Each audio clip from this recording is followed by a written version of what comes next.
Welcome back to our channel on this beautiful day. We are so thrilled to have you here with us as we dive into some truly juicy updates from Port Charles. There is so much to talk about, and we simply cannot wait to share it all with you right now. Oh my goodness. Where do I even begin with the absolute whirlwind of emotions sweeping through Port Charles right now?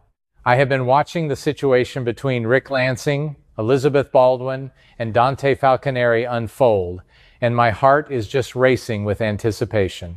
We all know how incredibly complicated matters of the heart can be, but watching Rick slowly lose his grip on reality out of sheer jealousy is both fascinating and heartbreaking. I find myself shouting at the television screen, wishing I could just shake him and tell him to calm down. It feels like we are watching a slow-motion train wreck, and as much as I want to look away, I am completely captivated. The tension has been building for weeks, and now it seems we are finally reaching a boiling point that is going to change the dynamics for everyone involved. I just know that women everywhere who have ever dealt with an insecure partner can relate to the heavy, suffocating feeling that Elizabeth must be experiencing right now. To truly understand what is happening, we have to look deep into Rick's troubled soul. Rick has always been a man who loves fiercely, but that love is so often tainted by his deep-seated insecurities and his desperate fear of abandonment. After everything he has been through, including that terrifying kidnapping ordeal, he promised Elizabeth that he was a changed man. He swore that he had left his manipulative ways behind and that he was ready to be the stable, loving partner she so richly deserves. And for a little while, I genuinely wanted to believe him. I wanted to see him find happiness.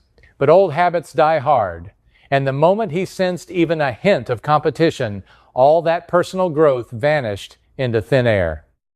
He is acting like a drowning man clutching at a life raft, and unfortunately his panic thrashing is only going to pull Elizabeth under with him. It is such a classic, tragic flaw in his character.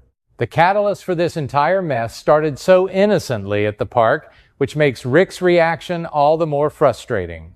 Imagine the scene where Dante is simply helping Elizabeth with her softball skills, a purely friendly and supportive gesture. Dante is a good man, a dedicated father, and a loyal friend. When Rick stumbled upon them, instead of joining in or being happy that Elizabeth was enjoying a beautiful afternoon, his mind immediately jumped to the worst possible conclusion.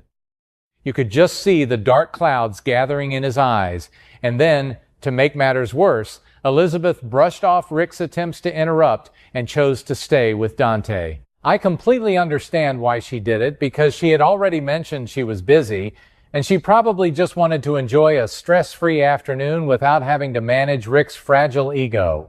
But in Rick's mind, that innocent choice was a massive betrayal that planted a toxic seed of doubt. Driven by this overwhelming paranoia, Rick did what any panicked man would do by rushing to his brother, Sonny Corinthos, looking for validation. I was absolutely glued to the screen during this interaction. Rick revealed that he had purchased a stunning diamond ring and was planning to propose to Elizabeth that very night. My jaw practically hit the floor because it is way too soon, and Sonny knew it too. Sonny, who has certainly had his own share of romantic blunders, actually acted as the voice of reason. He urged his brother to slow down, to take a breath, and to really think about what he was doing. The bond between Sonny and Rick has always been incredibly fragile, built on years of mistrust, but they have been trying so hard to mend fences. You could see the genuine concern in Sonny's eyes, but Rick was completely blind to it. He was operating on pure adrenaline and fear, completely disregarding his brother's wise advice. As Rick made his way to Elizabeth's house, you could almost feel the frantic energy radiating off him. He had completely convinced himself that Dante was an active, malicious threat to his happiness.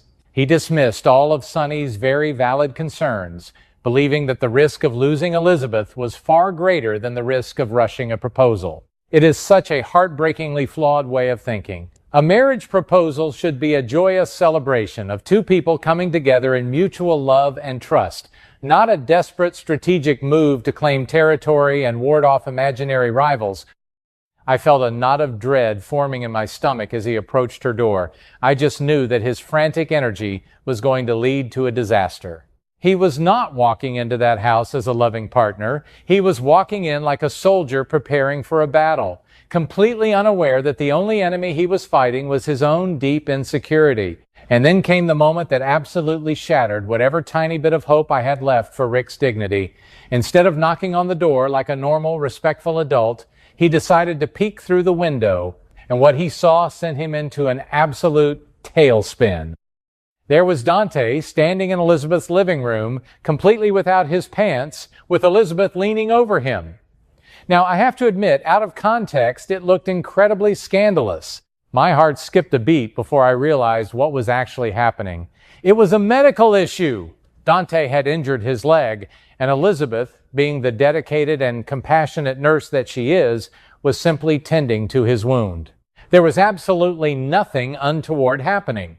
But Rick, completely blinded by his jealousy and his preconceived notions, did not stop to analyze the situation.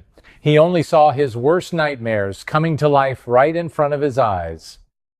Bursting through the door like a hurricane, Rick demanded to know what was going on, his voice dripping with accusation and betrayal. The sheer disrespect of that moment made my blood boil. Dante, ever the gentleman, tried to de-escalate the situation, calmly explaining that things were not what they seemed. But Rick was completely unreasonable, demanding that Dante leave immediately. I was so incredibly proud of Elizabeth in that moment. She did not cower, and she did not apologize for something she did not do. She stood her ground firmly, making it absolutely clear that Dante was her guest and he was not going anywhere. When Rick finally realized that Dante was genuinely injured, he deflated just a little bit, but the damage was already done. Elizabeth even suggested he stay, showing immense grace. But Rick, completely overwhelmed by his own awkwardness, turned tail and bolted, leaving a trail of hurt in his wake.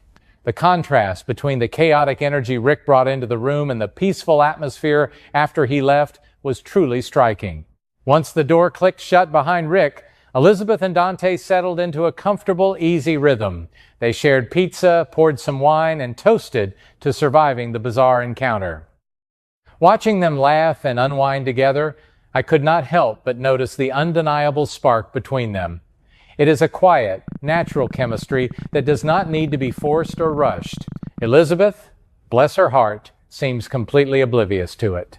To her, Dante is just a dear friend, a safe harbor in the stormy sea of her life. She values his companionship and his steady presence, completely unaware of the deeper feelings brewing just beneath the surface.